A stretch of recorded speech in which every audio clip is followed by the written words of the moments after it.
ইতিহাসে এই প্রথম নেতাজির জন্ম জয়ন্তীতে নেতাজির মূর্তিবিহীন চাচল নেতাজি মোড়। এই ঘটনায় ব্যাপক ক্ষুব্ধ নেতাজি প্রেমীরা। 2023 সালে জেলা পরিষদের পক্ষ থেকে চাচলের নেতাজি মোড়ে পুরনো নেতাজির মূর্তি সরিয়ে শ্যামবাজার 5 মাথার আদলে নতুন মূর্তি বসানোর কথা বলা হয়। সেই অনুযায়ী পুরনো মূর্তি সরিয়ে দেওয়া হয়, কিন্তু নতুন মূর্তি বসানোর পর উন্মোচনের আগেই নেতাজি প্রেমীরা অভিযোগ করেন মূর্তিটি বিকৃতি। মূর্তি তৈরিতে দুর্নীতির অভিযোগ ওঠে। এলাকাবাসীর চাপে পড়ে জেলা পরিষদের পক্ষ থেকে সেই মূর্তি সরিয়ে নেওয়া হয়, কিন্তু আজ নেতাজির 127তম জন্মদিনেও নতুন মূর্তি বসেনি। দেশ নেতাকে নিয়ে এই উদাসীনতায় ব্যাপক ক্ষুব্ধ চাচলবাসী। যেটা নেতাজির ছবি, এখানে যেহেতু নেতাজি মোড়, এখানে নেতাজির মূর্তি ছিল, সেখানে শোভা পাচ্ছিল, খুব ভালো লাগছিল।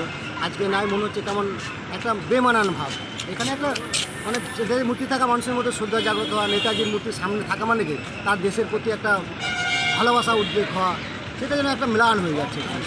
বিশ্ব আজকে কাঁপছে, যাকে সারা বিশ্ব বন্দনা করছে, এবং যার নামে বর্তমানে চাঁচলের আমার যে নেতাজি মোড়, সেখানে নেতাজির একটা আবক্ষ মূর্তি ছিল, আপাতত নেই সেখানে।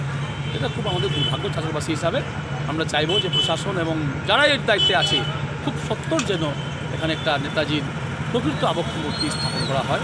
আমরা যেন সামনের বছর আবার যেন আমরা নেতাজির আবক্ষ মূর্তিতে বা স্থায়ী আবক্ষ মূর্তিতে মাল্যদান করতে পারি এবং চাঁচলবাসীর মূর্তি জোর করতে পারি। মালদা টুডে।